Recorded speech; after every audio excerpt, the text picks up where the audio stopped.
Now our next topic is about the rheumatoid arthritis. ठीक है, अब इसको हमने ना डिफ्रेंशिएट करके पढ़ना होता है ऑस्टियोआर्थराइटिस से। तो सबसे पहले हम इसकी डेफिनेशन में देखते हैं। पहला वर्ड ही बहुत ज़्यादा इंपॉर्टेंट है कि क्रोनिक है, इन्फ्लामेटरी है, ठीक है, ऑटो इम्यून है, और एक बहुत इंपॉर्टेंट चीज़ जो किसी को पता नहीं होती कि ये सिस्टेमिक डिजीज़ होती है। ठीक है, सिस्टेमिक डिजीज़ मतलब ये कि सिर्फ हमारे बोन को इन्वॉल्व नहीं करेगा, ये ट्यूमराइड अर्थराइटिस सिर्फ हमारे जॉइंट्स को इन्वॉल्व नहीं करेगा, ये हमारी बाकी जो है एक्स्ट्रा जो हमारे पास बोन की मैनिफेस्टेशंस आ रही होती हैं, एक्स्ट्रा आर्टिकुलर मैनिफेस्टेशंस वो भी आ रही होती हैं जो ऑस्टियोआर्थराइटिस में नहीं थी।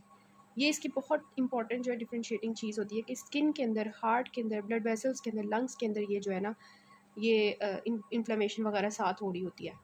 पेशेंट को अगर हार्ट इन्वॉल्व हो रहा है तो पेरिकार्डाइटिस है, ब्लड वेसल्स है तो वेस्कुलाइटिस है, लंग्स हैं तो उसमें इंटरस्टिशियल फाइब्रोसिस वगैरह हो रही होती है, स्किन के अंदर ये रूमेटॉइड नोड्यूल्स बनाता है। तो ये इसकी बहुत इंपॉर्टेंट चीज़ होती है, एक्स्ट्रा आर्टिकुलर लीगन्स। ठीक है, so it is a systemic disease, auto immune है, हमारे पास नॉन सेपरेटिव होती है, और इसमें क्या होता है कि साइनोवाइटिस वगैरह हो जाता है। तो इसकी डेफिनेशन आपने अच्छे से कर लेनी है, ये आपके यूक्यू में आ सकती है। उसके बाद जो इसकी पैथोजेनेसिस होती है, पैथोजेनेसिस जो होती है ना इसकी, वो हम करते हैं इस फिगर से, हम करेंगे इसको पैथोजेनेसिस को। और आपको जब पैथोजेनेसिस लिखने के लिए आती है जो कि इंपॉर्टेंट होती है ऑस्टियोआर्थराइटिस की भी, रूमेटॉइड अर्थराइटिस की भी, तो आपने इस तरह से जो है ना इसकी बनानी होती है। तो सबसे पहले आपको बताऊंगी कि दो हमारे पास फैक्टर्स होते हैं इसकी पैथोजेनेसिस में जो रोल प्ले करे होते हैं। एक हमारे जेनेटिक फैक्टर्स होते हैं, ठीक है, और एक हमारी जो है इन्वायरमेंटल फैक्टर्स होते हैं। ठीक है, इन्वायरमेंटल फैक्टर्स और जेनेटिक फैक्टर्स मीन्स दैट के जीन्स के अंदर कोई प्रॉब्लम होगी या हमारे पास इन्वायरमेंटल फैक्टर्स है। जीन्स क्या होती हैं इसमें याद रखना है, इसमें होती हैं दो तरह की जीन्स, आपकी बुक में लिखी हुई है। एक हमारी होती है HLA-DQ जीन, ठीक है, और दूसरी हमारे पास होती है PTPN22 जीन। ठीक है, ये दोनों जीन्स होती हैं जिनके अंदर ये वाली जीन्स होती है ना, ठीक है, इनसे रिलेटेड ये हमारे पास इन्वॉल्व होती है। सो पहले हमने डिस्कस कर ली कि HLA हो सकती है, और दूसरी हमने बताई अदर्स में जो यहाँ पे लिखा हुआ है वो है PTPN22। ठीक है, तो ये जेनेटिक फैक्टर्स हो गए। दूसरे हमारे होते हैं environmental factors. Environmental factors for example, एक पर्सन है उसके अंदर HLA-D जीन भी है 1 और 4, इसके अलावा जो है उसके अंदर PTPN22 मतलब उसके अंदर कोई नॉर्मेलिटी है, जेनेटिक म्यूटेशंस भी उसके अंदर आ गई हुई हैं, जेनेटिक ससेप्टेबिलिटी भी हो गई है, दूसरी वो इन्फेक्शंस भी इसके अंदर कोई हुए हुए हैं, या स्मोकिंग भी वो कर रहा है। तो इन दोनों की जब ये दोनों चीज़ें मिल जाती हैं तो फिर हमारे पास प्रॉब्लम शुरू हो जाती है। और वो प्रॉब्लम क्या होती है कि ऑटो एंटीबॉडीज़, ठीक है, ऑटो इम्यूनिटी स्टार्ट हो जाती है, ऑटो एंटीबॉडीज़ बन जाती हैं। अब वो ऑटो एंटीबॉडीज़ होती क्या है, मैं आपको बताती हूँ कि हमारी बॉडी में ना एक होती है प्रोटीन होती है, उसको हम कहते हैं सिट्रुलिनेटेड पेप्टाइड्स। इनके अंदर नॉर्मली हमारे पास क्या होता है, आर्जिनिन होता है। ठीक है, आर्जिनिन होता है। अब ये जो आर्जिनिन होता है ना, इसके ऊपर एक एंजाइम एक्ट करता है डीएमाइनेज, और वो कन्वर्ट कर देता है सिट्रुलिन के अंदर। अब जब एक प्रोटीन के अंदर अमाइनो एसिड चेंज हो गया आर्जिनिन से सिट्रुलिन के अंदर, ठीक है, तो अब वो प्रोटीन क्या होती है, वो हमारी बॉडी जो होती है ना उसको कहती है कि ये प्रोटीन तो एबनॉर्मल लग रही है, ये तो मेरी बॉडी की प्रोटीन नहीं है। ठीक है, जिसके अंदर नॉर्मली आर्जिनिन होना चाहिए था, अब वो सिट्रुलिन बन गया है। तो अब क्या होता है, हमारी बॉडी जो होती है उसके अगेंस्ट ऑटो एंटीबॉडी स्टार्ट कर देती है बनाना। और वो जो ऑटो एंटीबॉडीज़ होती हैं ना, वो कैसे बनती हैं कि ये जो प्रोटीन होती है ना, फॉर एग्जांपल ये आपकी प्रोटीन है जो कि सिट्रुलिनेटेड पेप्टाइड्स है, इसके अंदर क्या हुआ है कि आर्जिनिन C में कन्वर्ट हो गया है, सिट्रुलिन में कन्वर्ट हो गया है। अब क्या होता है कि ये जो हमारे पास होती है ये प्रोटीन, इसके ऊपर आ जाती है हमारी antigen presenting sales. Antigen presenting sales इसको पकड़ते हैं और ले जाते हैं किसके पास, टी लिम्फोसाइट्स के पास। ठीक है, टी लिम्फोसाइट्स के पास जब ये टी लिम्फोसाइट्स के पास एंटीजन प्रेजेंटिंग सेल्स लेके आते हैं तो टी लिम्फोसाइट्स क्या करते हैं कि ये दे देते हैं इसको बी लिम्फोसाइट्स को। ठीक है, बी लिम्फोसाइट्स को। और बी लिम्फोसाइट्स आपको पता है ये प्लाज्मा सेल्स क्या करते हैं, एंटीबॉडीज़ बनाना शुरू कर देते हैं। तो अब ये क्या करेंगे, ये एंटीबॉडीज़ जो है वो बनाना शुरू कर देंगे। ठीक है, एंटीबॉडीज़ इसके अगेंस्ट बनाना शुरू कर देंगे।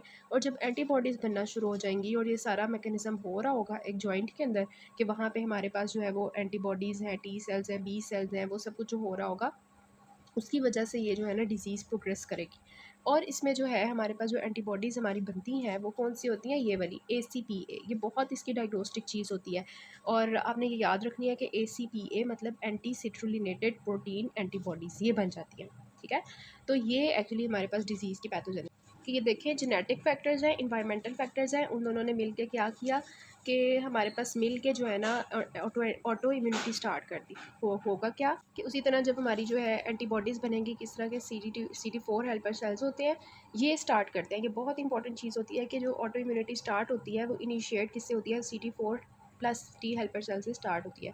वो क्या करते हैं, वो इंटरफेरॉन गैमा जो है वो TH1 हेल्पर सेल जो होते हैं ये इंटरफेरॉन गैमा रिलीज़ करते हैं, जिसकी वजह से उस जगह पे मैक्रोफेजेस आ जाते हैं, ठीक है। और हमारे पास जो TH17 सेल्स होते हैं वो क्या करते हैं, इंटरल्यूकिन 17 रिलीज़ करते हैं, जिसकी वजह से वहाँ पे न्यूट्रोफिल्स भी आ जाते हैं, ठीक है।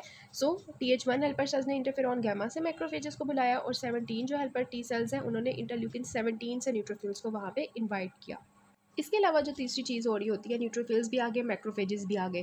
फिर होता है हमारे पास रैंक एल की एक्सप्रेशन स्टार्ट हो जाती है। टी सेल्स जो होते हैं वो तीसरा काम क्या करते हैं, रैंक एल की एक्सप्रेशन स्टार्ट कर देते हैं, जिसकी वजह से आपको पता है ऑस्टियोक्लास्ट्स आना शुरू हो जाते हैं। जब भी रैंक एल की एक्सप्रेशन होती है ऑस्टियोक्लास्ट की एक्टिविटी ज़्यादा हो जाती है और बोन की रिजॉर्प्शन स्टार्ट हो जाती है। इसके अलावा जो हमारे होते हैं ट्यूमर नेक्रोसिस फैक्टर और इंटरल्यूकिन 1, ये मैक्रोफेजेस से रिलीज़ होते हैं, और मैक्रोफेजेस प्रोटीएजेस रिलीज़ करना शुरू कर देते हैं। प्रोटीएजेस जब रिलीज़ होते हैं तो उसकी वजह से ऑब्वियसली ये प्रोटीन को ख़राब करेगा ना, तो ये कार्टिलेज को डिस्ट्रॉय करना शुरू कर देगा। तो ये इसकी पैथोजेनेसिस होती है। क्या हुआ, सबसे पहले हम डिस्कस कर लेते हैं। सबसे पहले हुआ क्या कि हमारे पास था टी हेल्पर सेल्स, उन्होंने ये सारी इम्यूनिटी स्टार्ट की, ठीक है। टी सेल्स ने हमारे पास जो 1 वाले थे और 17 वाले थे, 1 वालों ने क्या मंगवाया, मैक्रोफेजेस को बुलाया, और जो 17 वाले थे उन्होंने मंगवाया न्यूट्रोफिल्स को, ठीक है। इसके अलावा रैंकल की एक्सप्रेशन हुई, रैंकल की वजह से वहाँ पे ऑस्टियोक्लास्ट भी आ गए, ऑस्टियोक्लास्ट भी आ गए वहाँ पे, ठीक है। और हमारे पास क्या हुआ कि इंटरल्यूकिन 1 और ट्यूमर नेक्रोसिस फैक्टर ने जो है प्रोटीएजेस को भी बुला लिया, प्रोटीएजेस ने आके फर्दर डिस्ट्रक्शन की। अब ये सारे जो है ना MNOP ऐसे देखें कितना अच्छा बन गया, MNOP ये होता है ना।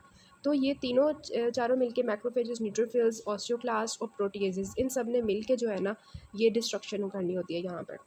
आपको ये जो फिगर है बहुत ही ईजी लगेगी कि जेनेटिक फैक्टर्स हुए, इन्वायरमेंटल फैक्टर्स हुए, उसकी वजह से क्या हुआ कि ऑटो एंटीबॉडी स्टार्ट हो गई। ये हमारे पास जो है सिट्रोलिनेशन हो गई सेल्फ प्रोटीन की, जो कि आर्जिनिन से सिट्रोलिन में कन्वर्ट हुई। जब ये कन्वर्ट हुई उसके बाद हमारे पास जो है सेल्फ एंटीजेंस के अगेंस्ट हमारे टी सेल्स जो बी सेल्स एक्टिवेट हो गए, उसमें TH17 है, TH1 सेल्स हैं, एंटीबॉडीज़ हैं, ठीक है। इन सब ने मिलकर लिम्फोसाइट्स, एंटीबॉडीज़, इम्यून कॉम्प्लेक्सेस बने, और हमारे पास जो है क्या हो गया, वहाँ पे प्रोटीएजेज आना शुरू हो गए, साइटोकाइंस रिलीज़ होना शुरू हो गए, ठीक है। और फर्दर हमारे पास क्या होता है कि वहाँ पर ये सारी चीज़ें होती हैं। अब ये सारी चीज़ें क्या हैं, penis formation, destruction of bone and cartilage, उसके बारे में बात कर लेते हैं कि ये होता क्या है। जो ये लास्ट वाली चीज़ें हैं ना हमारे पास एंड पे जो पैथोजेनेसिस की हो रही हैं, उसके लिए ना आपको मॉर्फोलॉजी की समझ आनी चाहिए। तो मॉर्फोलॉजी डिस्कस कर लेते हैं। सबसे पहले ग्रॉस देखेंगे हम, और फिर माइक्रोस्कोपिकली देखेंगे। ग्रॉस में सबसे पहले लोकेशन की बात करते हैं। तो याद रखना है कि हमारा जो रूमेटॉइड आर्थराइटिस होता है वो सिमेट्रिकल जॉइंट्स को इन्वॉल्व करता है, bilateral symmetrical joints. For example ये एक हाथ है बंदे का, ठीक है, और ये एक हाथ है, दूसरा हाथ है बंदे का।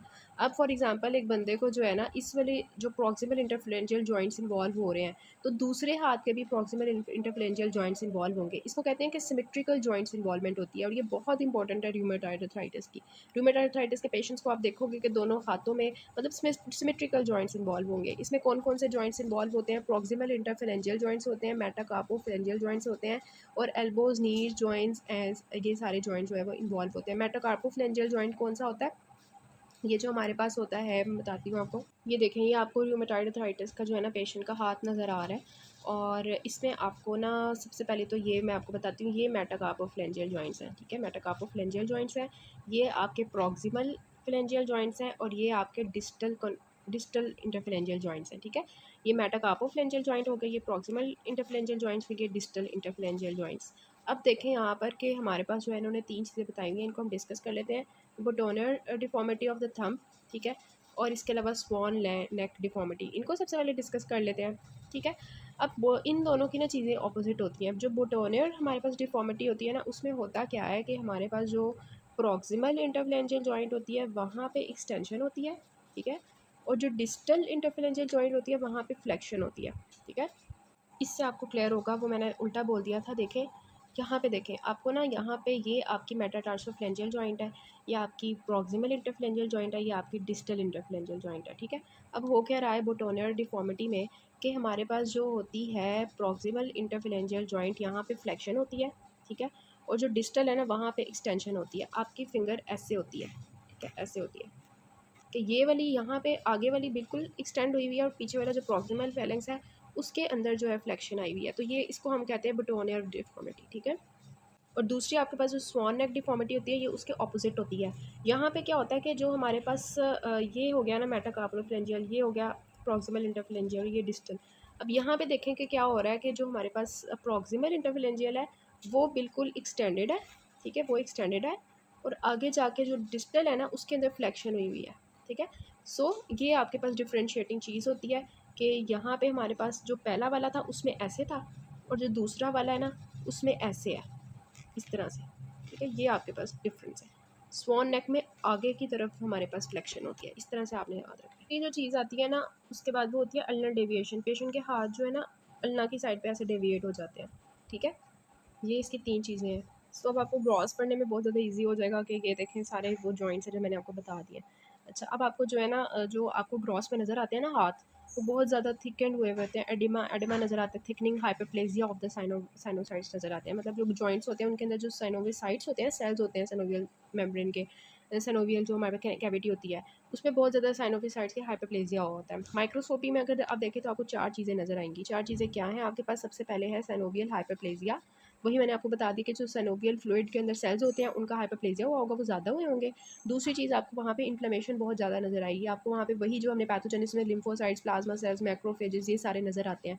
और कहीं कहीं कहीं क्या होता है, लिम्फोसाइट्स मिलकर लिम्फॉइड फॉलिकल्स बना देते हैं, एग्रीगेशन, ठीक है। और न्यूट्रोफिल्स आपको नज़र आते हैं, जो सैनोवियल फ्लूइड होती है वहाँ पे भी पड़े होते हैं और सैनोवियल सरफेस पे भी आपको न्यूट्रोफिल्स जमा हुए हुए नज़र आते हैं। फिर आ जाती है बहुत ही इसकी जो करेक्टरिस्टिक चीज़ होती है वो होती है पैनस फॉर्मेशन। पैनस फॉर्मेशन क्या होता है कि इसमें क्या होता है कि हमारे पास इन्फ्लेमेटरी सेल्स होते हैं।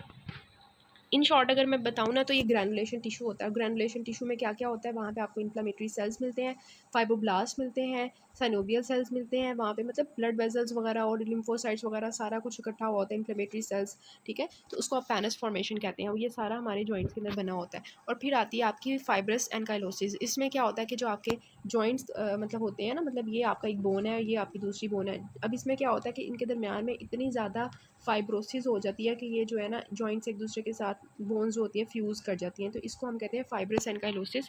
कि हमारे पास क्या होता है, फ्यूजन ऑफ बोन्स हो जाती है by the presence of pannus formation and everything जो ये जॉइंट्स के जॉइंट में प्रेजेंट है, उसकी वजह से जो बोन्स होती हैं एक दूसरे के साथ फ्यूज़ कर जाती हैं। अब फ्यूज़ कर जाएंगी तो अल्टीमेटली पेशेंट जो है इमोबाइल हो जाएगा। तो ये हमारे पास जो है आपने 4 चीज़ें लिखनी होती है माइक्रोस्कोपी में। और इसका जो लास्ट पार्ट है वो मैंने आपको एक्सप्लेन कर दिया, pannus formation, destruction of the bone and cartilage. ये आपकी बुक की पिक्चर है, इसमें देखें आपको ये पैनस फॉर्मेशन दिखाई हुई है, ये सारा रेड कलर का जो आपको नज़र आ रहा है, ये सारी इसमें जो है blood vessels, inflammatory cells, fibres, सारा कुछ मतलब फाइब्रोवैस्कुलर टिश्यू, ग्रैनुलेशन टिश्यू होता है हमारा ये जो बन जाता है। इसके अलावा यहाँ पे आपको वही इन्फ्लेमेटरी सेल्स नज़र आ रहे हैं, macrophages, plasma cells, dendritic sales, lymphocytes, neutrophils, ये सब कुछ, ठीक है। और इम्यून कॉम्प्लेक्सेस यहाँ पे जो है वो डिपॉजिट हुए हैं because it is an auto immune disease. Lastly मैं आपको डिफरेंशिएट बताऊंगी सारी चीज़ें कि ऑस्टियोआर्थराइटिस और रूमेटॉइड को आप डिफरेंशिएट कैसे करोगे। तो सबसे पहले हमारे पास जो ऑस्टियोआर्थराइटिस होता है it is a degenerative disease, और रूमेटॉइड जो है ये ऑटो इम्यून डिजीज़ है। ऑस्टियोआर्थराइटिस जो होता है वो ज़्यादातर एज रिलेटेड होता है कि ज़्यादा बूढ़े मतलब बूढ़ी एज में जाके हो जाता है, और ये हमारे पास अगर 50 ईयर्स तक हो रहा है तो मतलब सॉरी 50 ईयर्स के बाद हो रहा है ऑस्टियोआर्थराइटिस, तो रूमेटॉइड जो है वो 50 ईयर्स से पहले भी हो सकता है, ठीक है।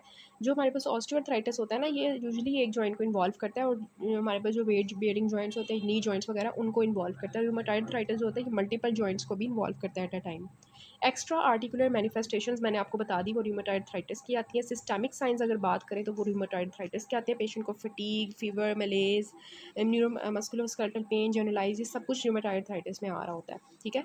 फिर जो हमारे पास ऑस्टियोआर्थराइटिस होता है ना वो हमारे पास ज़्यादातर स्लो हमारे पास होता है, आहिस्ता आहिस्ता होता है, लेकिन रूमेटॉइड आर्थराइटिस वैसे तो क्रोनिक डिजीज़ होती है लेकिन रैपिड डिस्कॉन्सर्ट होता है।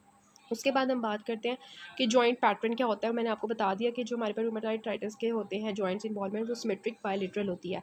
उसके बाद मूवमेंट की बात करें तो हमारे पास जो मूवमेंट में ज़्यादा प्रॉब्लम आती है वो ऑस्टियोआर्थराइटिस की मतलब मूव करने में ज़्यादा दर्द होती है। अच्छा, मतलब ये कि जो हमारे पास होते हैं ना मूव करने में, मतलब आगे मैं इसके बारे में बताती हूँ। ये वाला यहाँ पर ये देखें, ये इवनिंग स्टिफनेस हमारे पास ज़्यादातर जो होती है ऑस्टियोआर्थराइटिस में होती है। मॉर्निंग स्टिफनेस, सब बंदा सुबह सो के उठता है ना या हमारे पास बेड से उठने की कोशिश करता है तो उसको स्टिफनेस फील होती है। तो अगर मॉर्निंग स्टिफनेस है तो वो हमारे पास मोस्टली रूमेटॉइड आर्थराइटिस में होती है। और ये बात आती है मोस्ट इंपॉर्टेंट कि पेशेंट जब मूव एक्टिविटी करने की कोशिश करता है तो ऑस्टियोआर्थराइटिस की पेन ज़्यादा हो जाती है, जबकि जो हमारे पास रेस्ट पे, अगर रेस्ट पे हमारे पास वर्सन मतलब पेन होती है ना, वो हमारे पास होती है रूमेटॉइड आर्थराइटिस पे रेस्ट पे पेन होती है, ठीक है। उसके बाद ये हमारे पास ऊपर आ गया कि हैंड जॉइंट्स कौन से इन्वॉल्व होते हैं, तो ये मैंने आपको बताना है। यहाँ से मैं आपको बता देती हूँ। ये देखें, ये आपके जो है मेटाकार्पोफ्लेंजियल जॉइंट्स हैं, ये हमारे पास प्रॉक्सिमल हैं और डिस्टल है। अब जो हमारे पास ऑस्टियोआर्थराइटिस के ज़्यादा जॉइंट्स इन्वॉल्व होते हैं वो डिस्टल होते हैं, ठीक है, और थंब, ठीक है, थंब इन्वॉल्व होते हैं। ये हमारे पास ऑस्टियोआर्थराइटिस हो गया। रूमेटाइड अर्थराइटिस में मोस्टली आपका जो ये वाले मेटाकार्पोफ्लेंजियल और प्रॉक्सिमल ये दोनों इन्वॉल्व होते हैं। इस तरह से आपने याद रखना है। ये इस तरह से आपने याद रखना है। ऑस्टियोआर्थराइटिस में डिस्टल और थंब वाला, रूमेटाइड अर्थराइटिस में क्या है, मेटाकार्पोफ्लेंजियल और प्रॉक्सिमल। ऑस्टियोआर्थराइटिस में नी जॉइंट ज़्यादा इन्वॉल्व होता है। रूमेटॉइड अर्थराइटिस में जो है आपके ये हाथ के जो जॉइंट्स होते हैं मोस्टली वो इन्वॉल्व होते हैं। डिफॉर्मिटीज़ मैंने आपको हेम्बर्डन और बुचार्ड्स बताई थी कि ये ऑस्टियोआर्थराइटिस में होती हैं, और ये स्मॉल नेक डिफॉर्मिटी और बटोनियर्स डिफॉर्मिटी और अल्नर डिफॉर्मिटी मैंने आपको रूमेटॉइड अर्थराइटिस में बताई है। लैब फाइंडिंग्स बहुत इंपॉर्टेंट है इसकी, ठीक है, वो ये कि हमारे पास जो लैब फाइंडिंग्स होती हैं कि इसमें हमारे पास रूमेटिक फीवर, रूमेटिक फैक्टर मिलता है आपको, ठीक है। रूमेटिक फीवर इसका जो है ये बहुत इंपॉर्टेंट लैब डायग्नोसिस है कि आपको रूमेटिक फैक्टर, ठीक है, और हमारे पास एंटी सीसीपी एंटीबॉडी और ईएसआर और सीआरपी राइज मिलता है यहाँ पे रूमेटॉइड अर्थराइटिस में, ठीक है। और इसमें ऑब्वियसली हमारे पास ऑटो इम्यून डिजीज़ है, तो हम इसको ट्रीट करेंगे इम्यूनोसप्रेसेंट से रूमेटॉइड अर्थराइटिस को, जबकि उससे जो है उसके ऊपर कोई फ़ायदा नहीं होगा। अब एक बात मैंने आपको बतानी है रूमेटॉइड फैक्टर की, कि वो क्या होता है। ये जो आपको ब्लू कलर की नज़र आ रही है ये आईजीजी एंटीबॉडी है, और ये आईजीएम और आईजीए क्या करते हैं, ये आगे FC portion of the IgG के साथ मिल जाते हैं। इसको आप कहते हैं रूमेटॉइड फैक्टर। और लास्ट बात जो मैंने आपको बतानी है वो ये कि फेल्टी सिंड्रोम क्या होता है। इसमें हमारे पास रूमेटॉइड अर्थराइटिस के पेशेंट्स में स्प्लीनोमेगाली हो गई होती है। रेडियोग्राफिक फाइंडिंग्स हमारे पास होती हैं जिसमें हमारी बोन डेंसिटी जो होती है वो कम मिलती है। और फाइनली आपके पास ये चीज़ें होती हैं जिनसे आपने जो है ना डायग्नोसिस करनी होती है रूमेटॉइड अर्थराइटिस की, और ये आपने याद कर लेनी है। This is all about it.